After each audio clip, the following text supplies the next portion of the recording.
బుల్లితెరపై high టీఆర్పీతో దూసుకుపోతున్న Bigg Boss reality show season 9 గురించి తెలియని వారుండరు. అక్కినేని హీరో నాగార్జున హోస్ట్గా వ్యవహరిస్తున్న ఈ షోకి అభిమానులు తక్కువేమీ కాదు.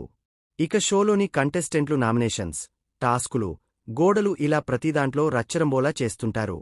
అయితే ఇంత క్రేజ్ ఉన్నప్పటికీ దేశంలో పలు భాషల్లో ప్రసారమవుతున్న ఈ బిగ్ బాస్ షోలకు మరోవైపు వ్యతిరేకత కూడా అంతే స్థాయిలో వినిపిస్తోంది.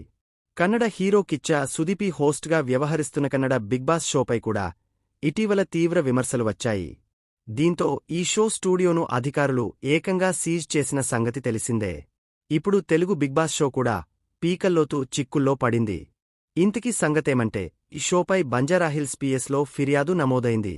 అశ్లీలాన్ని ప్రోత్సహిస్తూ యువతను తప్పుదోవ పట్టిస్తోందని ఈ షోపై ఆరోపణలు వచ్చాయి.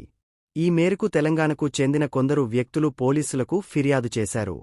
మా టీవీలో ప్రసారం అవుతున్న తెలుగు బిగ్ బాస్ షోపై జూబ్లీ హిల్స్ పోలీస్ స్టేషన్లో గజ్వేల్కు చెందిన కమ్మరి శ్రీనివాస్, రవీందర్ రెడ్డి, సుకుమార్ రెడ్డి, చంద్రశేఖర్, శ్రీనివాస్ అనే వ్యక్తులు ఫిర్యాదు చేశారు.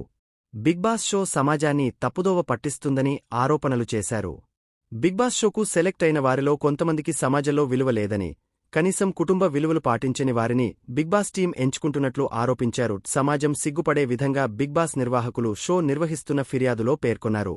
వెంటనే బిగ్ బాస్ షోను నిలిపివేయాలని, బిగ్ బాస్పై ప్రభుత్వంకైనా చర్యలు తీసుకోవాలని అందులో కోరారు. లేకపోతే బిగ్ బాస్ హౌస్ను ప్రజా సంఘాలు, మహిళా సంఘాలతో కలిసి ముట్టడిస్తామని హెచ్చరించారు. కర్ణాటకలో చేసిన విధంగా ఇక్కడ కూడా బ్యాన్ చెయ్యాలని, నాగార్జున సమాజానికి ఉపయోగపడే కార్యక్రమాలు చెయ్యాలని హితవు పలికారు. దివ్వెల మాధురి, రీతూ చౌదరి లాంటి వారిని సెలెక్ట్ చేసుకుని బిగ్ బాస్ సమాజానికి ఎలాంటి సందేశాన్ని ఇస్తుందని యువత ప్రశ్నిస్తున్నారు.